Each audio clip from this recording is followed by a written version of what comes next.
औज़ुबिल्लाहिमिनश्शैतानिर्रजीम बिस्मिल्लाहिर्रहमानिर्रहीम। Special TV के program health special में आपको खुशामदीद कहते हैं। मैं आपका host homeopathic doctor Mohammad Ashraf Chaudhry आपकी खिदमत में हाज़िर हूँ।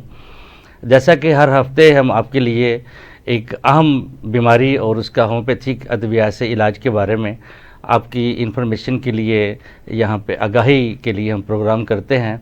और ऐसे ही आज का जो हमारा प्रोग्राम है वो मौसम की मुनासिबत से है। जैसा कि आप जानते हैं कि आजकल सख्त गर्मी का मौसम है और सख्त गर्मी में अक्सर जब हम घर से बाहर निकलते हैं तो सूरज की तपिश से हीट स्ट्रोक का ख़दशा होता है, लू लग जाती है। तो ऐसे में हमें क्या करना चाहिए, आज का हमारा यही टॉपिक है। मेरे पास पाकिस्तान के मायनाज़ होम्योपैथिक डॉक्टर्स हमारे स्टूडियो में मौजूद हैं। पहले इनसे तारफ़ करवाते हैं और उसके बाद आपसे बात करते हैं आपके आज के प्रोग्राम के हवाले से कि सन स्ट्रोक क्या है, लू लगना क्या है, कैसे लगती है, इसकी रोकथाम क्या है, इसका तदारक क्या है, इससे कैसे बचा जा सकता है। और एंड पे अगर खुदा न खास्ता किसी को लू लग जाए, हीट स्ट्रोक का अटैक हो जाए, तो क्या होम्योपैथी हमारी कुछ मदद कर सकती है। इस टॉपिक पे हम बात करेंगे। सबसे पहले तो मैं अपने मेहमानों का तारफ़ कराता हूँ कि सर आप लोगों का बहुत शुक्रिया कि आप तशरीफ़ लाए। सबसे पहले हमारी बहन हैं डॉक्टर फ़ायज़ा ज़र्री साहबा, सीनियर होम्योपैथिक डॉक्टर हैं और COH पाकिस्तान की रहनुमा भी हैं। इनके साथ तशरीफ़ रखते हैं मोहतरम काजी डॉक्टर काजी सजाद अहमद साहब, आप प्रेसिडेंट हैं COH पाकिस्तान के। उनके साथ जो तशरीफ़ रखते हैं जो शख्सियत है, इनके तारफ़ की ज़रूरत नहीं है मेरा ख़्याल है, ये अज़ल से अबद तक हमारे साथ हैं। डॉक्टर अकील जावेद साहब, सेक्रेटरी जनरल COH पाकिस्तान। तो सबसे पहले तो आप सबका शुक्रिया कि आपने अपना सख्त गर्मी में वक्त निकाला और स्टूडियो में तशरीफ़ लाए। तो आज का जो हमारा टॉपिक है वो है हीट स्ट्रोक, जिसको सन स्ट्रोक भी बोलते हैं, जिसको आम ज़बान में लू लगना भी है। और आज मई की जैसे 18 तारीख़ है और सख्त मौसम है, बल्कि पूरे पाकिस्तान में, पूरे पंजाब में जो है वो हीट जो है वो बहुत ज़्यादा है, सख्त गर्मी का मौसम है। तो मैं डॉक्टर अकील जावेद साहब से शुरू करूँगा कि मेरे नाज़रीन को बताएं कि ये सन स्ट्रोक क्या है, लू लगना क्या है, कैसे होता है, इस पे ज़रा मेरे नाज़रीन को बताएं।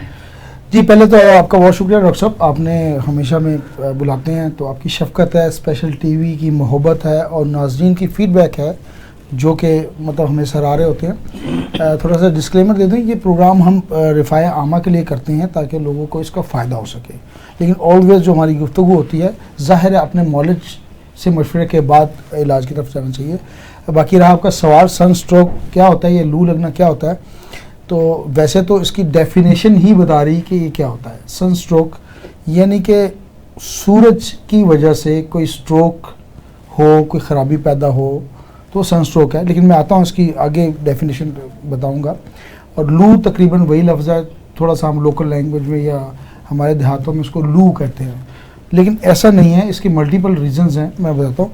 अच्छा डॉक्टर साहब, थोड़ा सा अपने नाज़रीन को बता दूँ कि जो इंसानी जिस्म है मोर दैन 60% जो है ना, ये पानी उस पर डिपेंड करता है।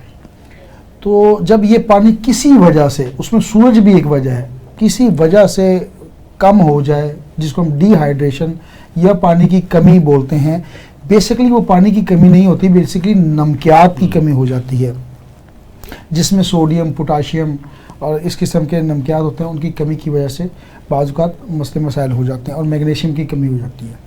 तो उसकी वजह से कुछ प्रॉब्लम्स, मल्टीपल प्रॉब्लम्स होती हैं। बेसिकली जिस्म का एक निज़ाम है, जिस तरह अगर आप, मैं मिसाल देता हूँ आपको बैटरी की, एक घर में आपके UPS की बैटरी होगी, आप हमेशा उसको पानी डालते रहते हैं। वो पानी क्यों डालते हैं कि इलेक्ट्रोलाइट का एक फंक्शन है, उसको वो उस प्रोसेस में गुजरने के बाद, उसका महलूल बनाने के बाद वो उसकी जनरेशन होती है। इसी तरह जिस्म का भी एक किरदार है, इसमें सोडियम, मैग्नीशियम और पोटेशियम जो हैं ये बहुत अहम किरदार अदा करते हैं। और अगर ये महलूल कम हो जाए तो मुख्तलिफ़ किस्म के प्रॉब्लम्स पैदा होते हैं।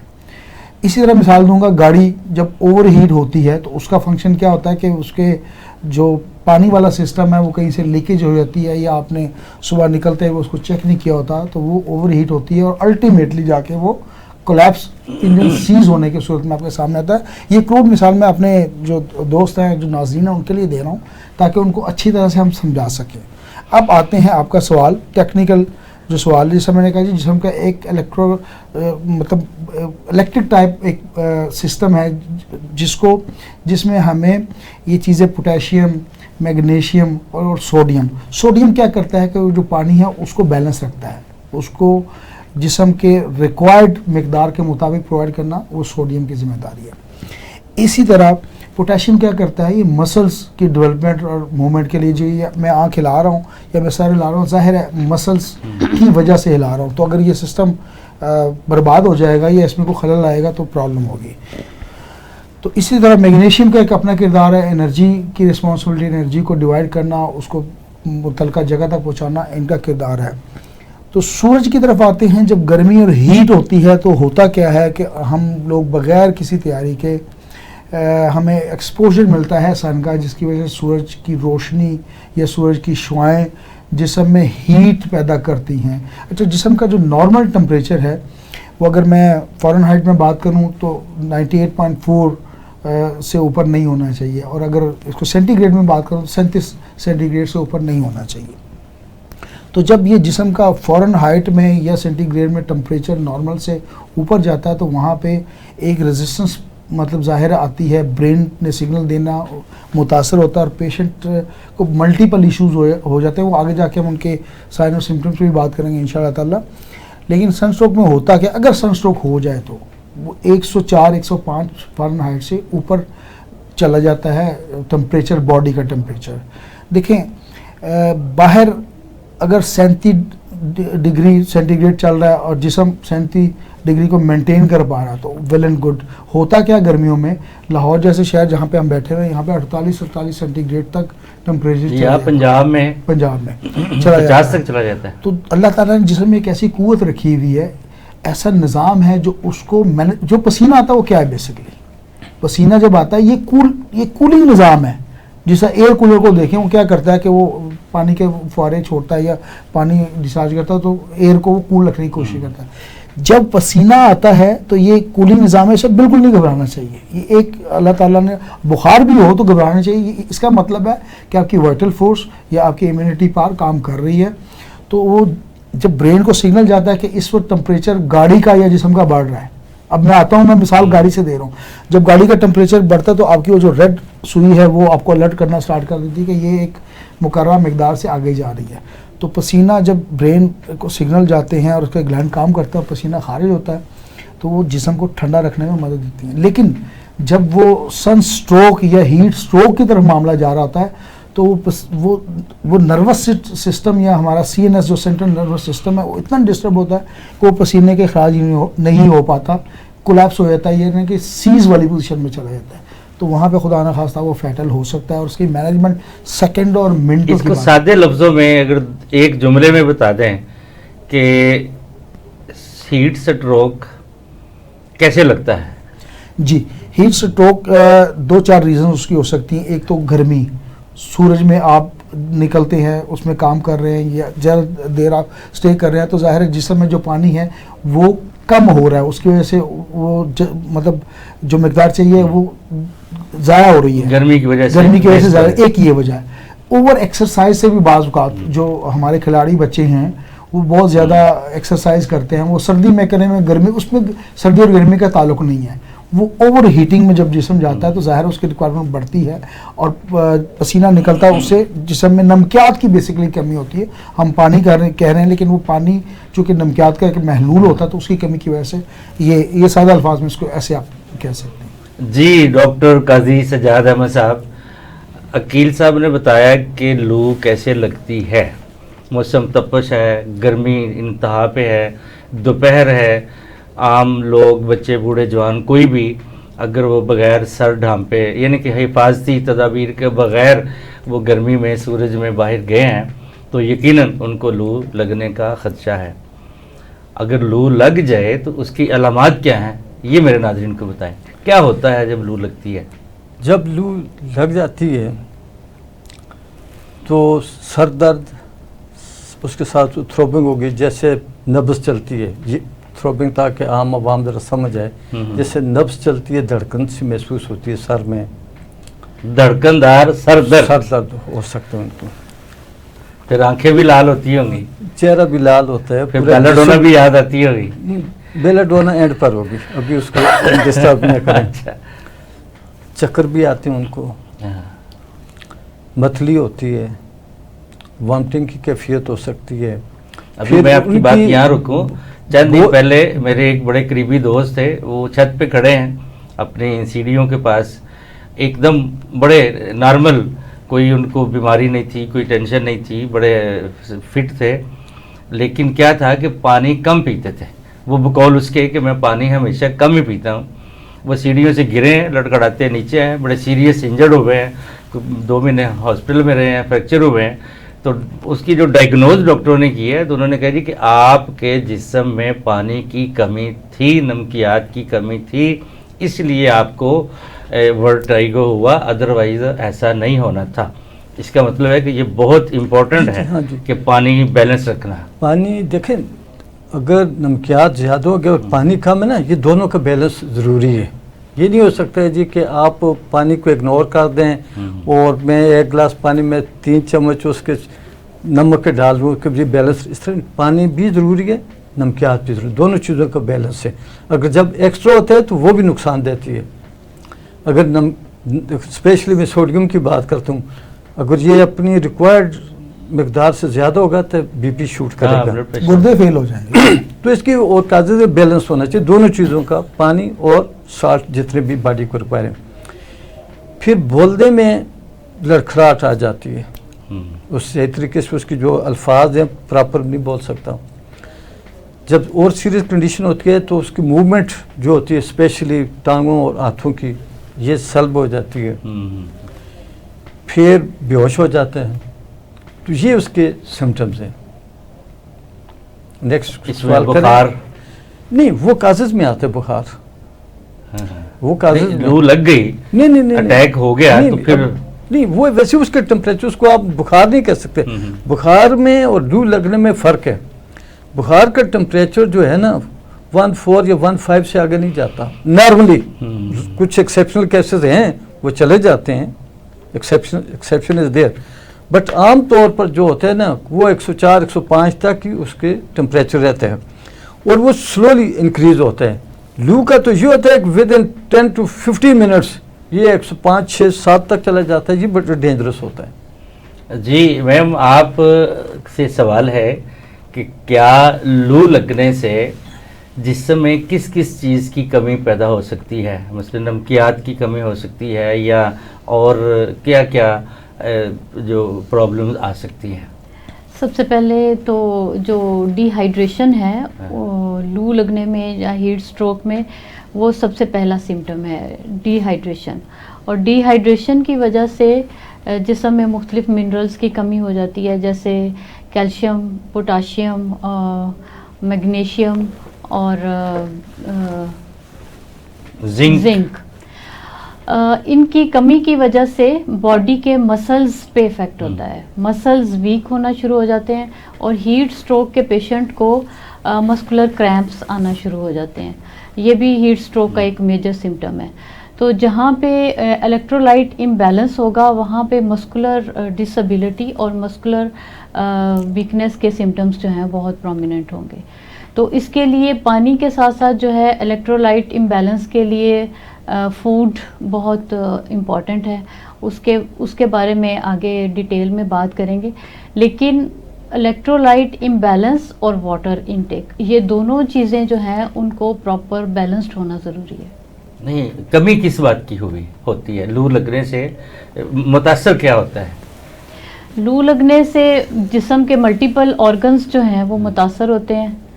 सबसे पहले जब डिहाइड्रेशन होती है तो मसल्स मुतासर होते हैं, सेंट्रल नर्वस सिस्टम जो है वो मुतासर होता है। सेंट्रल नर्वस सिस्टम के मुतासर होने की वजह से कन्फ्यूजन्स होती हैं, सीजर्स आ जाते हैं और पेशेंट को जो है वो अनकॉन्शियस भी हो जाता है। सेकेंडली जैसे डॉक्टर साहब ने बताया कि थ्रोबिंग होती है, पल्स रेट इरेगुलर हो जाती है, उसकी वजह से कार्डिक फंक्शन जो है वो बहुत मुतासिर होता है। लेटर ऑन अगर सीरियस कंडीशन हो, ज़्यादा हीट स्ट्रोक की वजह से पेशेंट कोमा में भी जा सकता है, और कोमा में जाने के अल्टीमेटली उसके बाद one of the big reason जो है डेथ पैरालाइज भी हो सकता है, पैरालाइज भी हो सकता है, पैरालाइज भी हो सकता है। इसमें बहुत से लोग होते भी लीवर फंक्शन देखे जो गए। है, लीवर फंक्शन इफेक्ट होता है, जो कि क्रॉनिकली जो है आगे जाके क्रॉनिक लीवर फेलियर भी हो सकता है इसकी वजह से। अच्छा जी डॉक्टर साहब, आपसे मैं ये सवाल करूँगा कि फिर ज़ाहिर है कि आजकल गर्मी है और सन स्ट्रोक है, हीट स्ट्रोक है, लू है, तो सवाल तो मेरा ये होगा कि कौन कौन से ऐसे लोग हैं हमारी सोसाइटी के, हमारे घरों के, जो इससे बराह रास्त मुतासर होते हैं, नंबर 1। नंबर 2 पे मैंने पिछले दिनों एक थोड़ी सी तहकीक पढ़ी थी कि जापानीज़ की एक रिसर्च है कि जब एक आम कॉमन आदमी को प्यास लगती है, जब वो फील करता है कि मुझे प्यास लगी है, तो उस वक्त उसके जिस्म से 10% नमकियात जो हैं वो कम हो चुके होते हैं। लिहाजा वो तो ये है कि कहते हैं कि हर आधे घंटे बाद जापानीज़ को प्यास हो या प्यास ना हो, वो थोड़ा थोड़ा पानी पीते रहते हैं ताकि बैलेंस रहे। तो एक तो इस पे भी बात करें, और दूसरा ये बता दें कि कौन लोग जो हैं वो जल्दी जल्दी मुतासर हो जाते हैं। जी जल्दी तो आप मतलब इसमें कोई भी हो सकता है, डॉक्टर साहब, इसमें जो बाहर निकलेगा। इसमें हाँ, जो एज, मैं उसी तरफ आ रहा हूँ, एज फैक्टर का तो कोई कंसेप्ट ही नहीं। फिर भी मैं उसी तरफ फोर्स की तरफ आऊंगा। बच्चा है या मैं मिसाल देता हूँ हमेशा कि अगर आप गौर करें, सुबह सुबह अगर आपने देखा कूड़ेदान से कुछ बच्चे वगैरह अपना रिजल्ट चुन रहे होते हैं, वो जो रात को भी चुन रहे होते हैं, आधी रात को यहाँ पे लाइट लगाई होती है, लगाई होती है। वही लोग सर्दी में, दिसंबर में, जनवरी में, सख्त सर्दी में बड़े मामूली कपड़ों के साथ करते हैं, उनकी वाइटल फोर्स इतनी स्ट्रांग होती है कि उन पे कोई चीज हमला नहीं कर पाती, करती है हमला, लेकिन वो किसी को डेंगू नहीं हुआ, किसी को कोरोना नहीं हुआ, हालांकि वो कोरोना का सारा जो वेस्ट होता है वही इकट्ठा कर रहे होते हैं। और वो जो एसी में रहने वाले लोग हैं, उनको कोरोना भी हुआ, उनको डेंगू भी हुआ, उनकी इम्यूनिटी पावर जो है या वाइटल फोर्स हम होम्योपैथी में कहते हैं, वो कम होती है। तो इसमें एज ब्रैकेट से तो निकल जाए, कोई बच्चा नहीं, कोई बूढ़ा नहीं, जाहिर है बूढ़े की इम्यूनिटी पावर या वाइटल फोर्स एक जवान के मुकाबले में कम होगी। तो बूढ़ा आप किसको काउंट करते हैं? बूढ़ा मैं आपकी तरफ देख के अपने आप को आपकी तरफ देख के अपने आप को मैं तो यही कह सकता हूँ, अदरवाइज आप मुझे नेक्स्ट प्रोग्राम में नहीं बुलाएंगे। तो आपका सवाल जो है वो एज के हवाले से, तो इसका एज से कोई ताल्लुक नहीं है। तो यही इसका मुख्तसर जवाब है। और क्या सवाल था इस पर, कोई सब सेक्शन था? पानी की इंटेक। अच्छा, थोड़ा सा मैं थोड़ी तस्हीह कर दूं कि हम नमकियात की बात कर रहे हैं। नमकियात का हरगिज़ ये मतलब नहीं है, हरगिज़ नहीं मतलब ये मतलब, मैं बीइंग ए डॉक्टर की जिम्मेदारी उठाता हूँ कि आप नमक खाएं। पानी में वो सारे नमकियात मौजूद है, जिसको हम सोडियम, मैग्नीशियम वगैरह कहते हैं, वो सारी चीज़ें मौजूद हैं एक बैलेंस क्वांटिटी में। नमक खाने की हमें ज़रूरत नहीं है। नहीं, आजकल के मौसम में अगर कोई लेमन शेमन उसमें डाल लिया जाए तो सोने पे एडिशनली कोई हल नहीं है, लेकिन excess of everything is bad. जैसे डॉक्टर साहब ने कहा कि सोडियम आप ज़्यादा इस्तेमाल करेंगे या नमक डायरेक्ट इनटेक लेंगे तो आपके गुर्दे फेल हो सकते हैं, गुर्दे का फंक्शन मुतासर हो सकता है। तो पानी में अल्लाह ताला ने वो सारी चीज़ें रखी है, मैग्नीशियम है, कैल्शियम है, सोडियम है, वो ज़रूरी अज़ा जो जिस्म को, इंसान को ज़िंदा रहने के ज़रूरी है। अच्छा, आप पानी साइड पर कर दें, आप एक एग रोज़ खा लें, उसमें भी आपको सोडियम मिलेगा। तो नमक ऑरली, जिसको हम वो NCL जो भी हमारा फार्मूला है, वो डायरेक्ट लगाए, नमक लगा एग खाएं, नमक लगा के। वैसे तो मैं नमक लगा ही देता हूँ अक्सर लेकिन मतलब उसको चले आगे बढ़ते हैं जी। तो अंडे में भी आपको वो चीज़ें मिलेंगी जो इलेक्ट्रोलाइट्स की सूरत में आपके जिस्म के लिए ज़रूरी हैं, और वो महलूल बनेगा पानी। जी तो नाजरीन, प्रोग्राम चल रहा है, इंशाल्लाह बहुत ही अहम इंफॉर्मेशन आपको देने जा रहे हैं। तो इंशाल्लाह एक छोटा सा ब्रेक का टाइम है, हमारे साथ रहिएगा। इंशाल्लाह ब्रेक के बाद बहुत ही अहम बातें डॉक्टर काजी सजाद अहमद साहब आपको बताएंगे। तो मिलते हैं छोटे से ब्रेक के।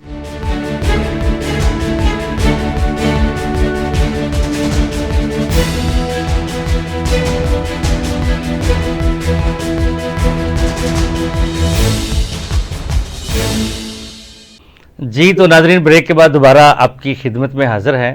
प्रोग्राम सनस्ट्रोक, लू लगना, एहतियाती तदाबीर और अद्वियात बज़रिया इलाज बज़रिया होम्योपैथिक अद्वियात जारी है।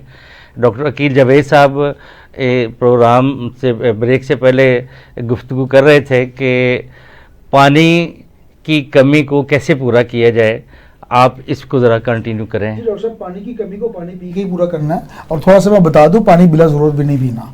पानी अल्लाह ताला ने जिसमें एक इंडिकेटर रखा है, निज़ाम रखा हुआ है कि जब आपको ब्रेन सिग्नल दे कि पानी की ज़रूरत, प्यास लगे तो ब्रेन सिग्नल दे रहा है, उस वक्त आप पानी पिए। वो जो फार्मूला है 24 गिलास पीने हैं, 6 लीटर पीने हैं, वो उससे मैं बिल्कुल मुतफिक नहीं और मेडिकल साइंस भी मुतफिक नहीं है। पानी आपको उतना ही पीना नहीं, जब वो जो कहते हैं जी 12 गिलास कम से कम पिए, वो सर बकवास है जी। इसके अलावा मैं कुछ भी नहीं कह सकता।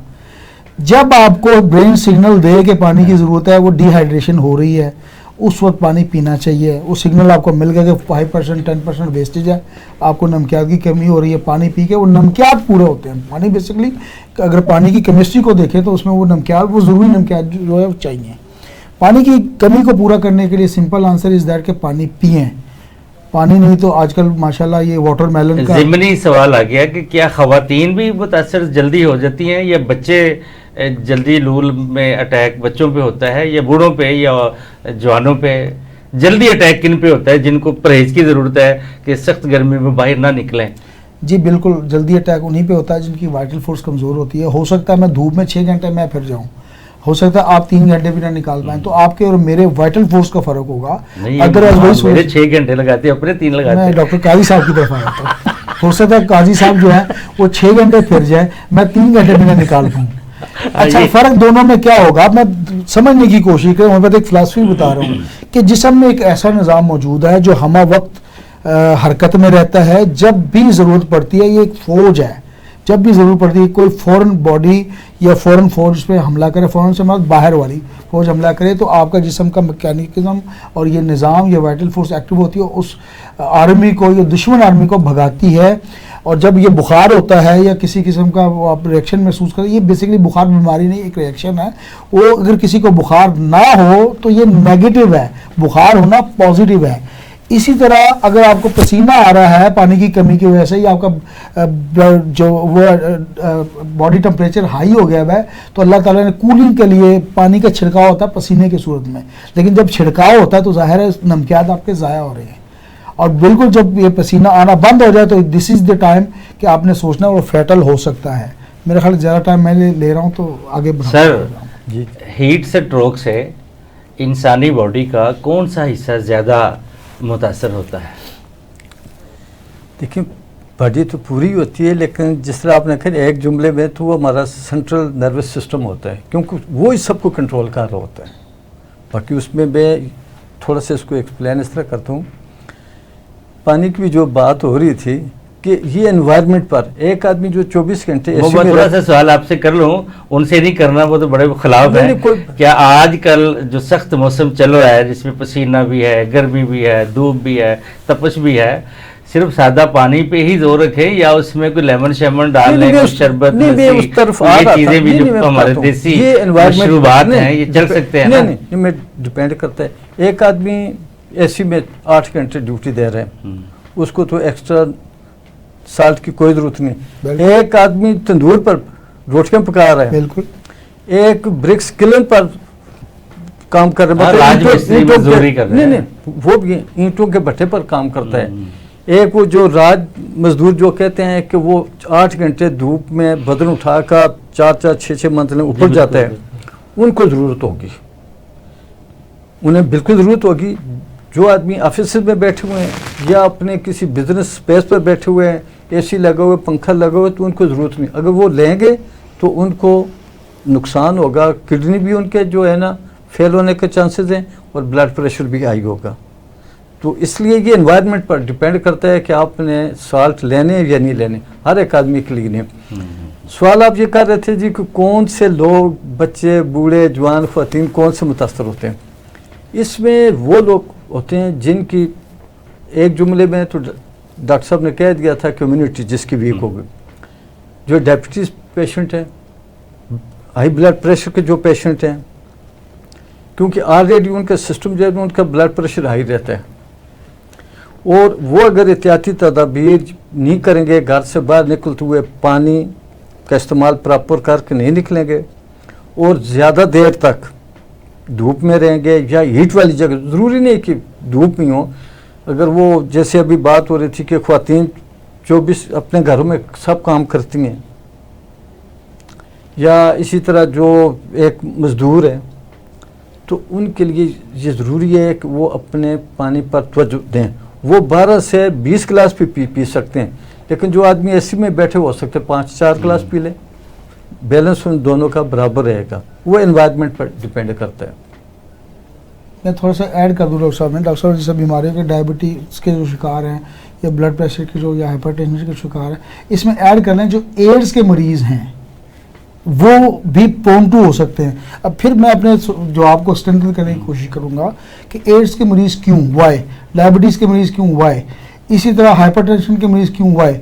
The answer is very simple, their vital force या इम्यूनिटी चूँकि उस बीमारी की वजह से कम हो जाती है या ख़त्म हो जाती है, इसलिए उन पर अटैक बड़ी आसानी से हो सकता है। जी डॉक्टर साहब, अब आपकी तरफ आते हैं। आप ये बताएं कि इसकी रोकथाम कैसे मुमकिन है, कि लू लगने से कैसे बचा जा सकता है, क्या क्या करना ये बहुत ही आपने अच्छा और इम्पोर्टेंट क्वेश्चन किया है। रोकथाम के लिए सबसे पहले तो अपने जिस्म को हाइड्रेट रखना ज़रूरी है, क्योंकि गर्मी है, गर्मी में हमारे जिस्म का निज़ाम इस तरह से है कि ड्राइनेस हो जाती है और उसमें प्रॉपर वाटर इंटेक, अच्छा वाटर इंटेक रखना ज़रूरी है। दूसरी बात ये कि जो लोग गेम्स और एक्सरसाइज की जिनकी रूटीन है, उनको चाहिए कि फ़िज़िकल एक्टिविटी अपनी जो है वो लिमिटेड कर लें। ख़ास तौर पे 11 बजे से लेके 3 बजे एक पीक टाइम होता है जबकि बहुत शदीद गर्मी होती है, उसमें वो अपनी फ़िज़िकल एक्टिविटी को लिमिटेड कर लें। और जिन लोगों का जिस्मानी मशक्क़त का काम है, उनको चाहिए एक तो बॉडी को प्रॉपर डिहाइड्रेशन से बचाएं, हाइड्रेट रखें, और दूसरा इसमें छोटे छोटे ब्रेक्स लें, अपने काम के दौरान छोटे छोटे ब्रेक्स लें। एक बात बहुत अहम है कि जब हम बाहर होते हैं गर्मी में और घर आते हैं तो एकदम से एसी में आ जाते हैं या ठंडा शावर ले लेते हैं, इस चीज़ से बचना बहुत ज़रूरी है। ये बहुत नुकसानदेह होता है, बॉडी टेम्परेचर जो है वो फ्लक्चुएट हो जाता है। यानी कि जो लोग बाहर से गर्मी में आते अगर हैं, आप कमरे में आते हैं या घर आते हैं, जी, तो उनको आते ही अपने पाँव नहीं धोने चाहिए, आते ही नहाना नहीं चाहिए, ठंडे पानी आते ही ठंडा पानी नहीं पीना चाहिए, बिल्कुल बहुत यक ठंडा पानी नहीं पीना चाहिए, और अपनी बॉडी के टेम्परेचर को कुछ मेंटेन रखना चाहिए, उसके बाद वो बात ले सकते हैं। मैंने तो यहाँ तक पढ़ा है कि उनको ताज़ा पानी भी आहिस्ता आहिस्ता रुक रुक के पीना चाहिए, बैठ के टाइम दे के थोड़ा बाइक से आके। बिल्कुल बिल्कुल। बाकी इसके अलावा जो है वो बहुत अगर प्रोलॉन्ग बाहर सन लाइट में रहना है तो उसके लिए अपने सर को, गर्दन को ख़ास तौर पे कवर करके रखना चाहिए। बाइक पे जा रहे हैं, मोटरसाइकिल पे या पैदल जा रहे हैं तो अपने सर को कवर रखना चाहिए। जो अपनी ड्रेसिंग है उसका ख्याल रखना चाहिए, लाइट और लूज़ कपड़े जो हैं वो पहनने चाहिए। कपड़ों का कलर भी बताएं, लाइट कलर कौन से कपड़े जो हैं कि किस कलर में जो है बहुत ज़्यादा जो तेज़ कलर हैं उनके कपड़े नहीं पहनने चाहिए। ब्लैक है, रेड है, हल्के कलर के लूज़ और लाइट क्लॉथिंग होनी चाहिए। इसके अलावा खुले कपड़े होने चाहिए, जैसे आपने पहने हैं, ये पेंटे शेंटे नहीं पहने चाहिए। और इसके अलावा बाकी जिसको हम कहते हैं कि कोल्ड कंप्रेशंस, उसका भी ख्याल रखना चाहिए। अगर हमें पता चले कि कोई ऐसा बंदा है कि गर्मी की वजह से बेहोश हो रहा है तो उसके पानी का छिड़काव गर्दन पे, सर पे, उसके बाजुओं पे उसको गीला करना ज़रूरी है। अपने पास पानी की बोतल लाजमी रखें, बाहर निकलते हुए वक्फे वक्फे के बाद थोड़ा थोड़ा पानी का इंटेक करना बहुत ज़रूरी है। या कोई ऐसा भी बताएं अपना एक्सपेरिमेंट कि कुछ पानी में कुछ पुदीने के पत्ते डाल लें, कुछ कोई फलां चीज़ डालें, उबाल के उसको फिल्टर करके वो पानी साथ रखें, वो पिएं, तो क्या है? बिल्कुल आप सही बात कर रहे हैं कि देखिए जहाँ पे हमारी प्रिवेंशन और डाइट की बात आती है ना, वहाँ पे हमारे लिए एक कंप्लीट गाइडलाइन है नबी पाक सल्लल्लाहु अलैहि वसल्लम की सुन्नत। अरब के जो इलाका है वो गर्म और खुश्क है, उसमें जो डाइट आप सल्लल्लाहु अलैहि वसल्लम ने बताई है वो हीट स्ट्रोक के लिए सबसे बेस्ट डाइट है और सबसे बेस्ट प्रिवेंशन है, जिसमें कि खजूर का इस्तेमाल है। खजूर हमें जो है वो एक पूरा सप्लीमेंट है, इलेक्ट्रोलाइट सप्लीमेंट है, उससे हमारी बॉडी में नमकियात की कमी नहीं होती। खजूर से बनने वाली नबीज़ है जो नबी पाक सल्लल्लाहु अलैहि वसल्लम का एक महबूब ड्रिंक था, उसको हम नबीज़ को इस्तेमाल कर सकते हैं, जैसे पानी में आपने कहा है कि कोई चीज़ मिला के ले सकते हैं।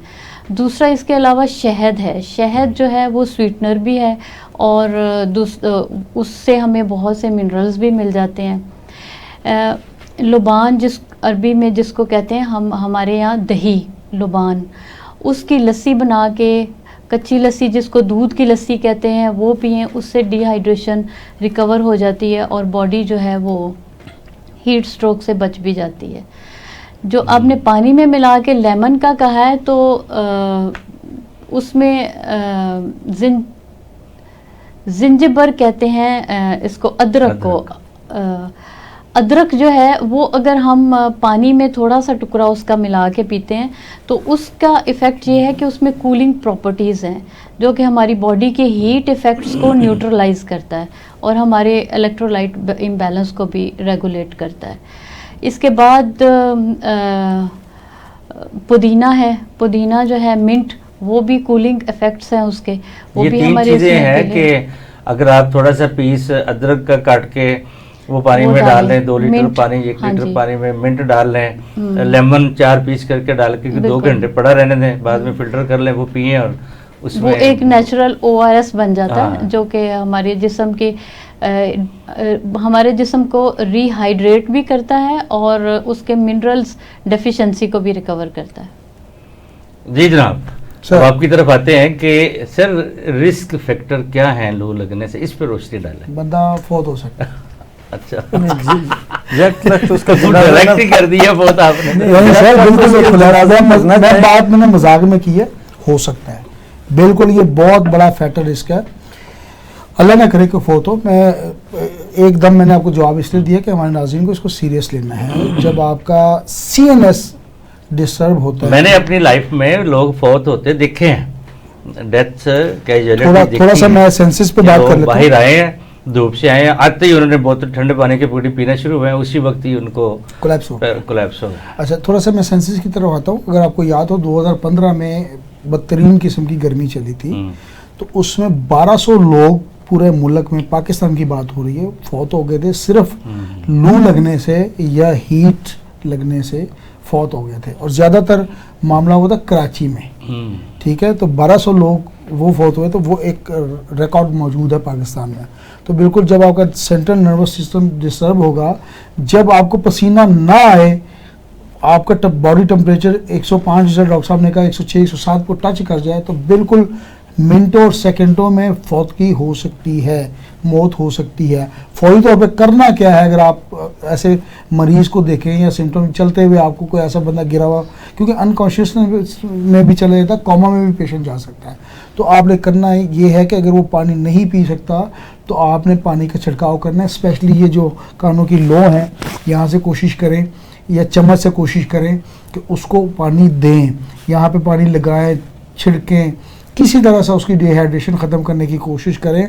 और एमरजेंसी की सूरत हाल ये होगी और फ़ौरन से पहले हॉस्पिटल उसको ले जाने की कोशिश करें। अगर उसमें डिले कर देंगे तो ये फैटल है और बिल्कुल आपके सिस्टम्स आपको प्रॉब्लम क्रिएट कर सकते हैं।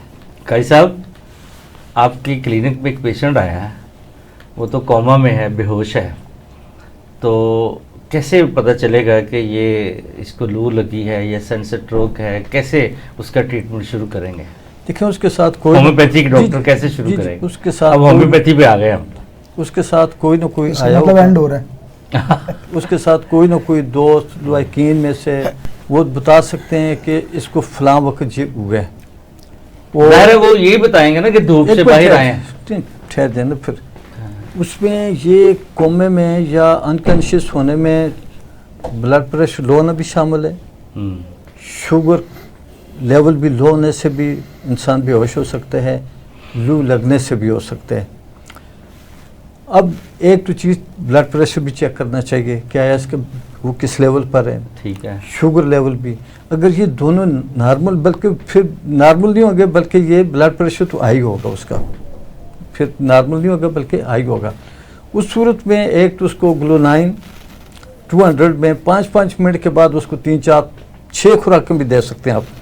और जैसे अभी डॉक्टर साहब फरमा रहे थे कि कोई कपड़ा गीला खुल के दवाइयाँ बताएं, नहीं पहले तरीके से सिर्फ गीला कपड़ा करके उसके बाजुओं के नीचे, और अगर क्लिनिक पर है तो कॉटन पर जो हमारा डाइल्यूशन होता है वो उसको गीला करके ये अंडर द आर्म बगलों के नीचे रखें उसके, उससे उसके टेम्परेचर को डाउन करने के लिए बाजुओं पर लगाएं, पिंडलियों पर, पाँव पर लगाएं उसके, इससे भी उसका टेम्परेचर नीचे आएगा। ग्लोनाइन के अलावा और मैं बताता हूँ, ग्लोनाइन है, और एक मैं एक अहम चीज़ सबको ये बताऊँ, नाजरीन भी इसको इस्तेमाल करें कि जो लोग ज़्यादा टाइम पर धूप में काम करते हैं या कुछ टफ उनकी लेबर है या जो भी, जल्सीमियम 200 में रोज़ाना की एक डोज ले लें, एक हफ्ते के बाद फिर 1-2 दिन का वक्फा कर लें, फिर उसको 4-5 दिन फिर 200 में, ये प्रिवेंटिव तौर पर है। बाकी आम आदमी अपने तौर पर कोई भी मेडिसिन इस्तेमाल न करे, ग्लोनाइन है, नेट्रम्योर है, लिकेसिस है, और बाद लोगों का ये भी होता है कि उसकी यादाश्त चली जाती है लू लगने के बाद, उसको एनाकार्डियम दे सकते हैं, कालीफास दे सकते हैं, दोनों अच्छी दवाई, नेट्रम कार्ब है, मैग्नीशियम कार्ब है, तो ये वो मेडिसिन हैं कि जो उसको दी जा सकती हैं, लेकिन इब्तिदा में उसको नेट्रम्योर और ग्लोनाइन ये 5-5 मिनट के वक्फे से उसको देनी चाहिए। जी डॉक्टर साहब, आपके तजर्बे में एक तो आप ये बताएं कि फल कौन से यूज़ करने चाहिए, 1 मिनट है आपके पास, फल कौन से यूज़ करने चाहिए, और अद्वियात आपके तजर्बे में कौन सी होम्योपैथी में? फल जो है वो मैंने बताया, सबसे पहले तो खजूर है, खजूर एक बहुत अच्छा सप्लीमेंट है। आजकल तरबूज का मौसम है, तरबूज जो है वो हाईली वाटर, और अल्लाह के नबी सल्लल्लाहु अलैहि वसल्लम तरबूज और खजूर मिला के खाते हैं। खजूर, हाँ जी। और दूसरा खीरा और ककड़ी भी नबी पाक सल्लल्लाहु अलैहि वसल्लम के उस सुन्नत में है। खीरा बहुत अच्छा है, उसमें हाईली फाइबर और वाटर कंटेंट है। पाइनएप्पल है, पाइनएप्पल में विटामिन सी है, मिनरल्स हैं। उसके अलावा खरबूजा, ये भी बहुत मुफीद है। गर्मियों के जितने भी फल हैं ना वो अल्लाह ताला ने उसी हिसाब से पैदा किए। आम जो है बहुत अच्छा एक सप्लीमेंट है, लोकार्ट है, बिल्कुल। गर्मियों के सारे फल जो हैं, सारे फल जो हैं वो बहुत। अद्वियात कौन सी आपके तजर्बे में गुजरी हैं? अद्वियात जो है डॉक्टर साहब ने जैसे बताया, ग्लोनाइन जो है वो टॉप ऑफ द लिस्ट है हीट स्ट्रोक के लिए। उससे पेशेंट इतनी जल्दी रिकवर करता है कि मैजिकली ग्लोनाइन से पेशेंट रिकवर करता है। बेलाडोना है, क्योंकि हीट स्ट्रोक की वजह से स्किन का जो अपीयरेंस होता है वो बहुत रेड और ड्राई हो जाता है, तो उसमें हम बेलाडोना एडवाइस करते हैं। जी सर, आप कोई क्या होम्योपैथी में लू का पेशेंट ठीक हो जाता है? जी बिल्कुल हो जाता है, 101% हो जाता है, और बिल्कुल मैजिकली। और जिस डॉक्टर साहब ने मेडिसिन कौन सी मेडिसिन इनके अलावा, हाँ इनके अलावा वो तो डिस्कशन हो गई। एकोनाइट को हम लोग मिस कर रहे हैं, सडन अटैक की सूरत में एकोनाइट को हम दे सकते हैं। 2 फल मिस हो गए हमसे जो कि फाइबर बेस और मैग्नीशियम बेस है। ऑरेंजेस को हम शायद याद नहीं है हमें, वो हमें लेना चाहिए। ऑरेंज में अल्लाह ताला ने, और स्ट्रॉबेरी, इसमें ये जो भी है आपके महलूल हैं, सोडियम वगैरह, मैग्नीशियम और ये चीज़ें मिल जाती हैं। जी आप लोगों का बहुत शुक्रिया, आप लोग तशरीफ़ लाए। जी तो नाज़रीन, प्रोग्राम ज़रूर देखिएगा। इंशाल्लाह मौजूदा जो सख्त मौसम चल रहा है, इस मौसम में खुदा न खास्ता अगर आपके घर में आपके किसी अजीज़ को लू लग जाए तो हमारा प्रोग्राम ज़रूर देखिएगा। इंशाल्लाह हमारा प्रोग्राम देखने के बाद लू लगने की एहतियाती तदाबीर और लू लगने के बाद किसी भी क्वालिफाइड होम्योपैथी के डॉक्टर के पास ज़रूर जाइएगा। इंशाल्लाह होम्योपैथी लू लगने से जो भी मरीज़ मुतासर होंगे उनको ज़रूर शफायाब करेगी। इंशाल्लाह आज का प्रोग्राम यही ख़त्म करते हैं। अगले प्रोग्राम के साथ अगले हफ्ते दोबारा आपकी खिदमत में हाज़िर होंगे। तब तक के लिए अपना, अपनी फैमिली का, अपने गिरदो पेश के लोगों का ख्याल रखिएगा। हमारे साथ रब्ते के लिए, तजावीज़ के लिए 03334229 पे रब्ता कीजिएगा। बहुत शुक्रिया। पाकिस्तान जिंदाबाद एंड होम्योपैथी पाइंदाबाद।